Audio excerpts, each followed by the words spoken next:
And we're back for another episode of Pursuing the Perfect Pint podcast. And this is episode 10. I can't believe it. We're grown-ups, Brent. Hence, we're both wearing smart shirts because now Yep. we're in the adult league. I thought I'd try to be a little more formal since we've hit double digits, I think. And we keep learning as we go, Danielle, and I think we're getting all grown up. Yeah, absolutely. So in our new grown-up world, Brent, what's happening in the world out there from a market perspective? Well, I would say the main thing, which I get some messages from people that are asking some questions. Like, it's a very, very strange situation at the moment. The price of feed barley, for animal feed, has continued to go up, while the price of malting barley for brewing and distilling hasn't gone up at all. So now we get to a very, some would say, dangerous situation where there's not much price difference between the two, and farmers get disenchanted with malting barley as a result, and we'll see a lot of very good quality malting barley end up in animal feed channels, which is disappointing. It's clearly a sign of what's going on in the market, and I think it does have implications looking ahead. So I would say today the market is really driven by feed barley, and it's started to cause some of this narrowness of the premium. That's something that we need to watch out for, because farmers will make decisions based on the economics, and we're heading towards the start of spring planting in Europe. So it's something to watch closely. I guess I would, if I gave you one Yeah. 30-second elevator pitch, I think that's the one for the market at the moment. I'm curious, what's the lowest you've ever seen in that delta? Well, now, very rare, very, very rare, but there will be times when feed barley actually trades slightly above malting barley, which makes no sense in the world. But Yes. when you get to execution, or someone needs to load a vessel and they don't have enough, they may pay more for feed barley than actually malting barley. And we're kind of right at the brink of that kind of situation. So it almost, that's maybe once every 15, 20 years that would happen, and we're kind of in the midst of Yeah, that but right that's now. what I was wondering. I mean, this is not this is a unique set of Yeah. circumstances we're seeing here. Yeah. Well, we'll talk a bit more about when we get to the Lisbon discussion. We're going to have a couple farmers speak on it. So I think we'll hear directly from farmers where that leaves them as they look at their own business, and what role does malting barley specifically play for farmers when you get into these kind of price structures. It's challenging. Other crops are challenging as well, but we're focused on the perfect pint and maybe at times the perfect dram, and you do need malting barley to do that. No barley, no beer. The logo that we will have quite a bit of talk about that in Lisbon. So that's anyway. Short story made long is it's a Yeah. pretty tough barley market from that It's a pity we're not in the process of extracting gold no. because that's on a one-way trajectory at the moment. Yeah, prices are a bit of from. So looking ahead, Brent, we're going to hear from Southern Union, from Heinrich as one of our sponsors, Wade Malchow in his role as moderator in the panels, and then a favorite people who went to the conference last year would have had some of their material is from the Bountiful Bag ladies. Yeah, we've got a good lineup conference. So the conference is going. The activity related to the conference has really picked up. Registrations the last 2 weeks have been really, really brisk, and that's probably affirming that even despite the difficult times that we face, people do recognize the need to get together. So I guess that's positive in one small way, and we continue to see, and it's coming from across the globe. So we have South America, Australia, North America, and across Europe in a wide way. So yeah, pretty pleased with that. The list is growing pretty well. So we're 2 months away from the event, but yeah, the interest is really strong. I mean, we were chatting about this, Brent. So many people from overseas look like they've registered this year. So you're thinking of hosting another event for those people who are coming in a bit early to avoid the jet lag? Yeah, well, this will be no news for you. You know me fairly well. I'm extremely practical, and I got thinking that there'll be a lot of people coming a great distance that are stumbling around the hotel on Monday, and I thought maybe we should try to get something together. So we've actually put some effort in. I think we're going to have something fairly small, but we're going to do some kind of small, little less formal reception on Monday, just to to collect all the overseers together that are coming long distance. So because there will be quite a few people Yeah. that will already be there on Monday, and I think it's an easy thing for us in one way to organize something to bring those people. So it's one more little networking thing. So if anyone's still planning their travels, they could certainly arrive sometime on Monday and take part in that as well. So it's, as I keep saying, 51% networking, and the more opportunities that we can bring people together, it always comes back very positively in the feedback. And in a great location as well. So, and I think that linking back to the conference as well, Brent, lots of inquiries about the RMI and the Excellence Awards, and I think how easy it is. So I just think, what should people do if they've got an idea but they're not sure? Well, as we've discussed different times, I think we've kind of taken a two-prong attack. On the website, you can go to the website, you can go under the subpage Excellence Awards, and you can upload a project. So if you just have one that you're very proud of and want to share, put it in there and it'll get reviewed for sure. But we're also reaching out to people because we want to make sure they're clear on the process, that it's project-based. You can actually submit multiple projects if you have a lot of great things going on. So I think we're kind of hitting it both ways from that standpoint, just to make sure if people aren't totally clear on what they need to do or what the whole process is. I find it much better when you just talk to people and explain it. You come away, everyone's understanding what it is, and then we as the panel of judges will get more information through those conversations, and we can really give it a fair consideration when we think of each project, and we've heard from the people in more detail. So we've tried to make it super easy for people to apply, and we want to hear from them and understand more deeply what's involved, and then it's fairly light touch for them because they're pretty proud of it. People love to talk about things Yeah. they're proud of, so it's quite easy. And next up, then, Brent is long time. I hope he's not offended by that, but Heinrich, as one of our sponsors from Southern Union, let's hear what he has to say. Okay, now when we get talking about the Lisbon conference, Heinrich Malbach is here from Satin Union. And Heinrich, thanks first of all, for taking some time to talk a little bit about the Lisbon conference. Yeah, first of all, thank you that you found such a nice place. It's always interesting to follow you to the different places in Europe let's say, to join the conference. Yep. And this one is you were thinking this is either your 10th or 11th in different forms from your career. You are now working into double digits. Yes, that's right. And this is, I think, an indication how interesting the conference is. And I think there are many people who joined already for several times this conference. I'm not the only one, Yeah. probably. No, there's lots. This is my 10th. I know my first one was in Hungary in Yeah. 2007, and Lisbon will be my 10th. My third one as being formally part of RMI. Yeah, it's also interesting, Heinrich. I know for sure there's some people that are coming for their first RMI conference in Lisbon, so that's also a good sign that we've got some new people coming as well. So that's also encouraging. But Yeah, and this shows how interesting the conference is. That it is not only the dinos are coming to this conference, and so yeah, at the end, it's publicity for this conference that a lot of new people are coming. yeah, it's great. Well, I think, as I said, we're really pleased to have reconnected with you now as you're in your Satin Union role, and we do appreciate having you on board. You just mentioned it's an important event from your perspective, and we're really proud and happy to have you part of it. So we really look forward to seeing you in Lisbon. Yeah, same I am. So I am for coming to Lisbon. First of all, it's the first time for me going to Lisbon.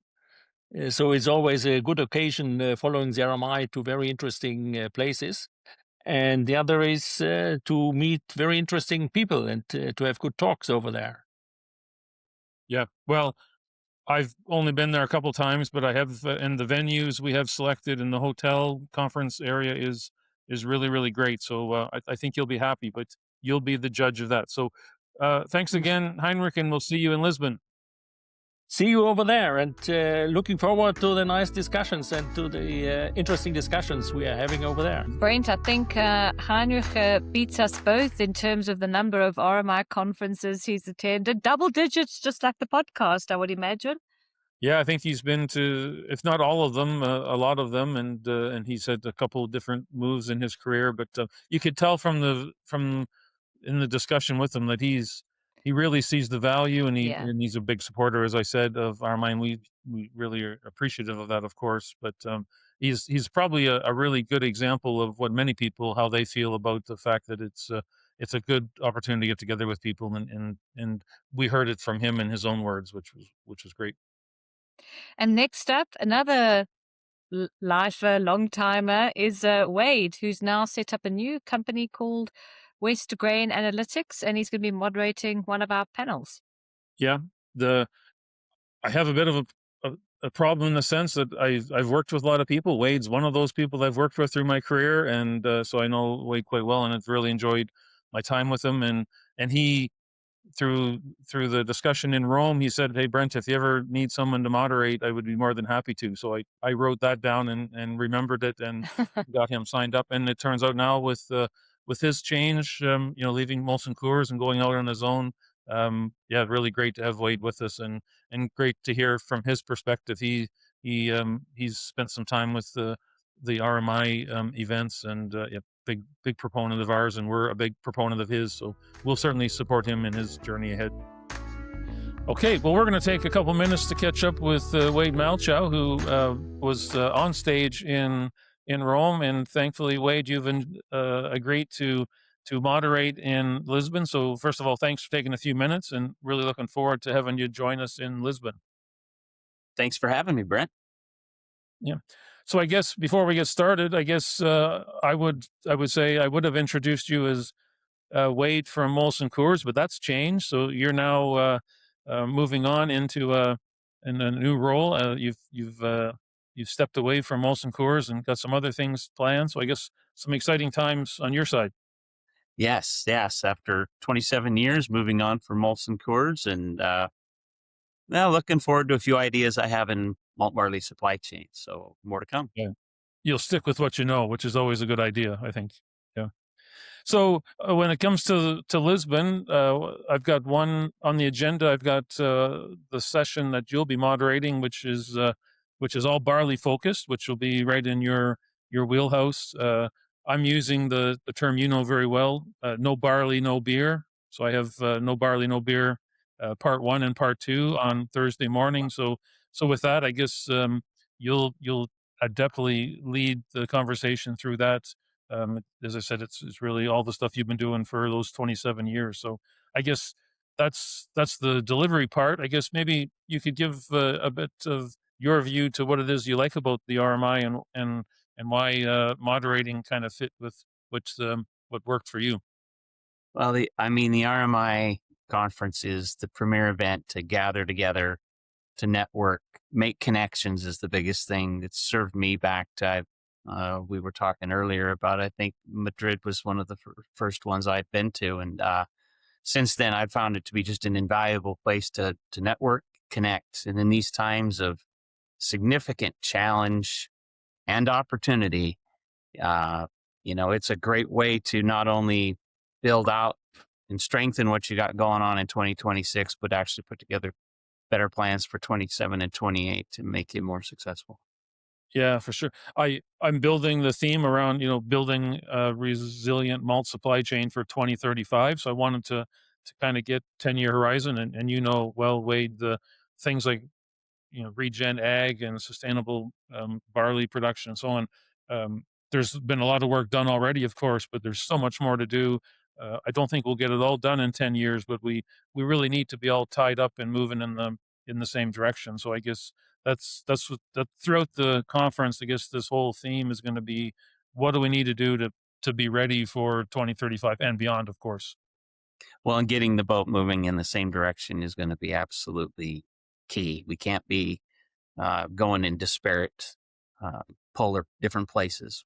We've got to be all rowing in the same direction in order to get where we want to go. Because we got to bring the whole supply chain with us to do it and be successful at it. And, there's still a lot of barriers to get through in different parts of the world. Yeah. Well, yeah, I like the analogy, like rowing the boat. I think, as you touched upon, um, we're probably also needing to be resident in the sense that it's not going to be calm waters. Like it's a No. challenging time, and I think it's probably a good time to get together and talk about these things.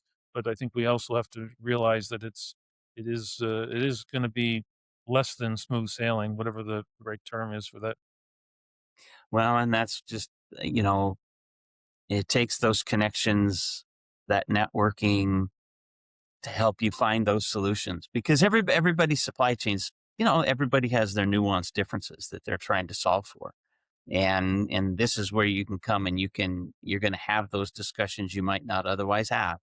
And you're going to find those ideas. And that's always been the key for me. I've always come away with some ideas that I can take back and build out better. Yeah. Well, that's the whole idea. So again, Wade, thanks for agreeing to be part of it. I think you'll add a lot to the program as you've done in the past. So really looking forward to seeing you in Lisbon. So we'll see you soon. See you soon. I think it's great to hear the perspective of a brewer who also sees such a great value in the RMI and the discussions that take place, and bringing the farmer and the agricultural side back into things. Yeah, and Wade's been so involved in that for over 20 years. So he comes with a huge amount of credibility, of course, and knowledge. So he'll really help drive the dialogue into the important discussions that we need. So super excited to have someone with his not only his knowledge but his approach, and he's very good at getting the discussion going in the right direction. So yeah, looking forward to having Wade's contribution to the Lisbon conference. And then last but not least, by no means least, is the Bountiful Bag story to these two fabulous ladies full of energy. And I think it's just brilliant to hear from them. I mean, Brad, you first met them and were blown away. Yeah, we're huge, and it comes across many times. I didn't think we'd be able to do this in 20 minutes. I thought we would be probably 40 minutes. We'd have to do two parts, but we got through it. They've got some interesting stuff that's coming about from their side. We'll let them talk about it, but yeah, we're clearly on their side, and we would continue to support them. Small business with a great concept. We're fully behind them. So really good to catch up with them. So yeah, let's turn it over to Fio and Romi. Okay, so for this week's story, I'm very pleased to catch up with what I would now say some good friends of ours from San Diego. So Romi and Fio are here, and they'll give you more of an introduction. But we got introduced to this. This will be probably one of the more high energy podcasts we've done in our early existence, because these two come with a lot of energy. So first of all, nice to see you both, and maybe Romi, start with you. Maybe a short introduction of who you are and your role within the Bountiful Bag. Absolutely. Well, first of all, thank you so much for having us. We're really excited to chat with you guys and share about the Bountiful Bag. So I'm Romi Rosell, one of the founders of the Bountiful Bag. Fio and I are sisters, and we started this business about 8 years ago. What we do is a little bit different than what other people in the industry do. We have a little corner of sustainability that we have developed in both products and education. And what that means is that back in the day when we were working at breweries and in front of house and events and marketing, we came across the packaging of the malt. So the malt bags where our ingredients come for the beer production. And Theo can get into this a little bit because she's our designer, but she started making products out of the bags. So we started upcycling materials that would otherwise end up in landfill. My personal role in the company is the marketing. I focus on marketing, our website, basically operations and the behind the scenes when it comes to our social media and kind of our education and sustainability efforts. And Fio is our designer, so I'll send it now over to her. So my name is Fiorella Rosell Borker. As Romy said, we're sisters. We've been in business for 8 years. I was working behind the bar when these bags kind of like popped out of, I'm always front of the house, not back of the house. Someone came and showed how cool a really great graphic. It was actually a Wireman bag, and created bags for all our staff and our friends locally. And then everybody wanted, like, what else can you make with this? What else can you make with this? For background, my profession is in fashion production, and I moved on to design as well. I am very passionate in creating, making things that out of nothing. So I've been loving this path. I would never thought in my life working in fashion industry houses, fashion houses, to be going through trash to get material, which is extremely different, very humbling. But it's been a very great and very emotionally rewarding path that we've taken. So, Yeah, yeah. well, and and we're really pleased that we found you. So I guess a bit of the backstory is we were planning an event in Rome, and through our friends at Raw Malt, we thought of what could we do, and we got connected to the Bountiful Bag, and we said it would be really cool to get some raw bags put into a shopping bag, and I think if I think back, it was one fairly short conversation, and the ideas were flying around, and you guys took that away and came back with, I guess, Fio, with your flair, you came back with some ideas, and if I can maybe if you don't mind, I'll give an attempt at what we got to. We had the malt bags from RAR, which were really good, with the green dinosaur, which is pretty iconic. But the straps were from recycled seat belts. The material on the inside was from whatever end runs you could get to. So actually, every bag was uniquely different in the sense because it was based on whatever was available. Laura, who works on our team, when she was seeing all the bags as we were getting ready, every time she looked at a new bag, it was her favorite one until she opened up the next one, and then that was her favorite. So it was like a It's all never-ending different. never-ending Christmas I love party in the whole thing. So, well, they turned out really well, and we're going to repeat it for our event coming up in Lisbon. So we're really pleased, and you've been part of the journey. You joined us in Denver as well, but I guess from my side, we love what you do. The recycling is something everyone in the supply chain is trying to figure out. So we've jumped in and tried to support you as much as we can, and I guess maybe profile you like we are today in the podcast to just make more people aware of what you do, and anything we Absolutely. can do to support you guys. We're big fans of yours. So I think you already knew that, but I guess we're just reiterating that. So Thank maybe you started 8 years ago. Um, you kind of, in a way, would we say you stumbled upon the malt bag, like you said, Theo? So your creativity is pretty good. You've made the jacket for me, which I love.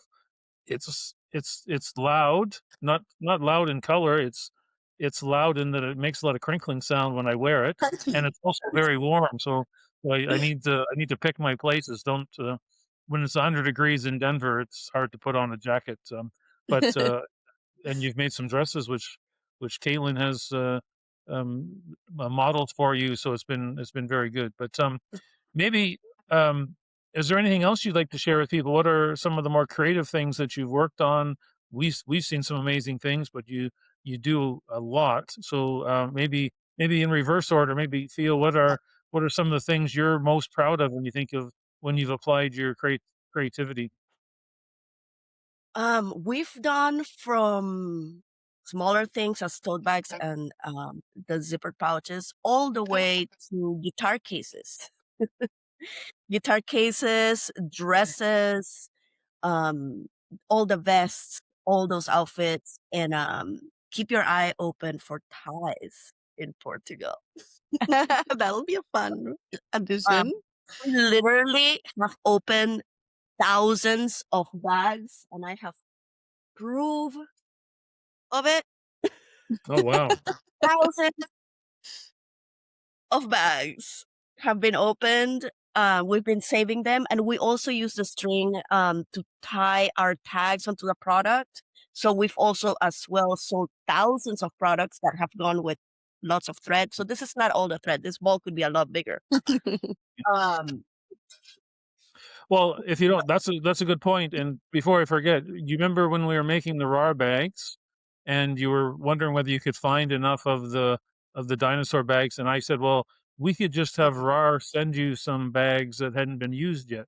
And I still recall you said, no, no, no, Brent, that's not the way it works. We are upcycling bags that are used. We can't just use brand new bags to Yeah, that would get to the defeat the number we needed. purpose. And it meant a little more work for you. We had to dig a little deeper and search for those. But I guess to give people an impression, you are very firmly committed to the upcycling, as you call it. And I guess that was just one example I would give to people that you were really holding me accountable to support that we're sticking to the plan. it So, is hard. If we're gonna be upcycling, we have to do it, and sometimes this makes it more difficult. But it's part of the journey that yeah, the it's Bountiful definitely Bag. more labor intensive. What people don't think about sometimes is like, oh, like we're getting the material for free, right? But the labor that goes into acquiring the material, picking it up, once you get it, it's usually dirty or, wrinkled and bald. So, sometimes people don't. If they are nice, they will give us the bags super nice and like stretched out. But a lot of people just throw them in a bag, and then we have to make sure that we are cleaning them and making them presentable, disinfecting them. And we started working with malt bags. That's kind of what kicked off the creativity and the product line of the Bountiful Bag. But from that, we attracted the attention of other industries too. So we have worked with event banners. There's Vans Warp Tour, the big like punk music festival that has been going on for 30 years. We have banners from them. We have done collections with their stuff, and all of their fans are super excited. They love to see the memorabilia basically because it becomes history of the festival. So all of the people that love the music festivals, they want to buy the bags because they're taking a piece of history from the festivals home. We work with fabrics that are going to end up in landfill. We have partnered with Room and Board, that is a quite large upscale furniture store, and they save and send us, or we pick up, or they send us their sample swatches. So anything that they have up to show all the different patterns and colors and leather and whatever it is that they're designing their furniture with every season. Eventually, as the seasons go by and they discontinue those patterns, they have all of these extra materials and they send them to us. And we use that sometimes for linings, for pockets. So as we said, we just try our best to not buy anything new except for, the hardware and the things that you need to properly work, like zippers and things like that. But we source as many upcycled materials as we can. And just to add a little bit on like the projects that we've been most proud of, I think it's super exciting that every time that the Wireman's family goes out into their events, they wear outfits made out of plastic, and Fio is the designer of those outfits. So we've made dresses, vests, jackets, skirts for both Francisa and Savine Wireman. So that is super exciting. They also carry our products in their Germany shop. So that's incredible. Big moment for us was you guys reaching out to us for 300 bags for your conference. And Fio and I were like, we're going to go to Rome because we want to see 300 of our bags walking around Rome. And, like just getting that exposure and recognition from our community is huge. It means a lot to us. We're a very small company. It's just us. And we have one more person that helps Fio with production, the occasional help from people for events and things like that. But we are a super small team producing up until now at Fio's home. We're about to move out into our warehouse for the first time. And that's a really exciting growth step. But yeah, like we do this for the love of the project. And once we realized that there was a need for the upcycling of the materials, and we learn more about the topic and the fact that sustainability is often overseen, like people don't think about it too much, like where your packaging is going. We also have started other initiatives beyond the Bountiful Bag to educate the community about plastic packaging and recycling solutions, and help breweries to aggregate um, and basically know what to do with anything left over from production so that they can be more sustainable. So our our journey starts with fashion, but really has a much bigger meaning Yeah. and Depth and impact. meaning, purpose. Yeah, and it's amazing the things you touch on. Like there is, unless you really, it comes from a mindset. I would say, like if you have a mindset that you don't want things to go to landfill, it is amazing how much stuff we do create. We've done events and continue to do events. Those banners you refer to, those if no one's thinking about it, they end up getting rolled up and thrown in a trash can, and they go to landfill. The material is reusable for sure, but it takes some ingenuity, like the two of you, to kind of say, well, hold on a sec, before we throw that out, let's see what we could do creatively. So we're proud. We now think of you as part of our family. So we had you in Rome, you joined us in Denver, and you're going to join us in Lisbon. So as I said before, you're part of the family. You touched on it, so maybe we could talk a little bit about some of the exciting news. So maybe tell us more about the expansion plans coming up in March. I guess you're moving into a bona fide production area and warehouse. Tell us more. Super excited. We just came across with this opportunity with a fellow maker. And her warehouse roommate is moving out, and she's part of our sustainability community as well. And she put out a call to see who was interested. And we just, out of curiosity, honestly, we have a lot going on right now with a lot of different projects currently that we were not even looking for a place. But it was honestly the perfect opportunity. It's really close to where I live, close to where Romi is, like in the middle almost. And it's a very open and bright spot. The roommate lady is fantastic, and everything is just it. I don't want to say this because nothing has been easy for us, but this one time, this just fell on our lap, and it's just we can't pass the opportunity. We run it by our advisors, by our parents, by our spouses, and they're like, "You guys, no Yeah, I'm not brainer, me. this." um, so it's really exciting because we started this company in 2018. So when we were kind of starting to get, like that momentum from the Yes. excitement of kicking off the Wow. company, COVID happened. So then, everything kind of shut down. And that took us a while to recover from because we're so small. And then I want to say, like in 2022, we kind of started again to get that momentum. And we've been focusing most of our efforts in networking and getting the word out. We again, like I mentioned before, we're a very small company. Our resources are limited. So we kind of had to make a decision, like as we start to make some money, how do we want to reinvest that? Do we want to right away like try to get a space so that we can have our own warehouse? Are we ready for that? At the time it didn't make sense because if we are not out there and people don't know who we are and we're not getting exposure, then that needed to be the first investment. So we spent a lot of our money. We reinvested a lot of our money into traveling. So we've been to a lot of the conferences. We go to GABF every year. We go to CVC. We go to the Pink Boots conference, like anywhere that we can go and hang out and network with our fellow beer people, And as well as RMI, no, it's sustainability a events. Yeah, and then RMI like took us to Europe.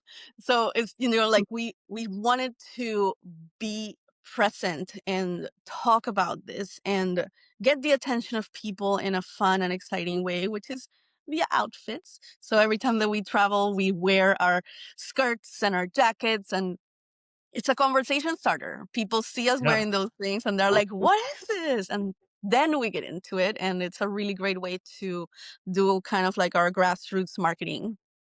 Yeah, they're attention grabbers and as you say, conversation starters. But but people are amazed when they see the products. Like, I think partially because they still don't think it's possible till they actually see it, and then once they know what the story is, it's so obviously a good idea. But if they hadn't seen it before, they wouldn't have known. So I guess that's just, it's almost, door to door sales kind of. You just, the more people you meet with, the idea is always, I think, well received. That's been my experience, and so on. So you've got the new warehouse production area. You do have some bags to prepare for RMI for Lisbon, but you're assuring us that's on track. So that's very good.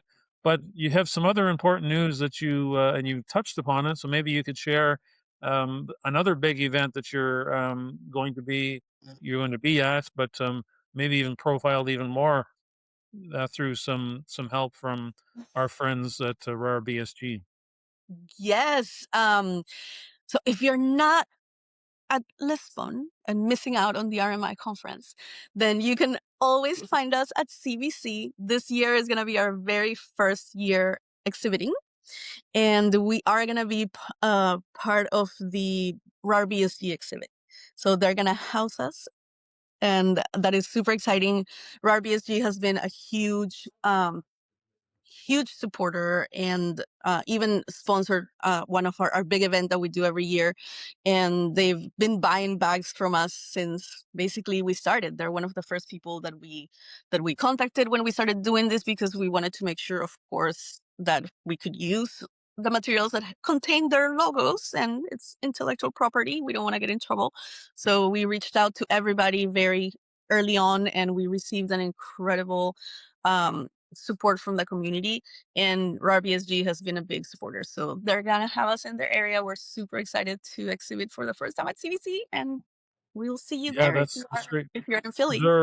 Their stand is such a high traffic area, and you guys being part of that is amazing for you, but it's also extremely big step, and a shout out to the RAR BSG team. Speaking of which, do you have that sample nearby so you could show the pouch? So anyone that does happen to come to Lisbon, it's going to be something like this, which is going to be a bit of a RAR design bag. It's made from a recycled malt bag. It's going to be branded a little bit with RMI, but it's all recycled material, which is what we need to do, and we're supporting that. So that's a bit of a teaser for people to be there, or certainly come to CBC and see that firsthand. I guess maybe what we could do, the podcast now to wrap up, is we called it Pursuing the Perfect Pint podcast, driven from what I said at the beginning. In our journeys as RMI Analytics, we do travel and we do run into a lot of amazing people. I put you two in that category as well. And we felt it was quite an opportunity for us just to share some of those stories. So today we were sharing your story, but one part of it is what is the perfect pint? Maybe in some ways you can never attain it. So that way I can keep looking forever. But in your mind, if you were thinking about having the perfect pint of beer, what would that look like? You're in San Diego, so I have to think there might be sand involved and maybe a sunset. But I don't want to taint your answer. But maybe Romy, you start. What's a perfect pint of beer look like in your mind? For me, definitely something crispy and refreshing and light.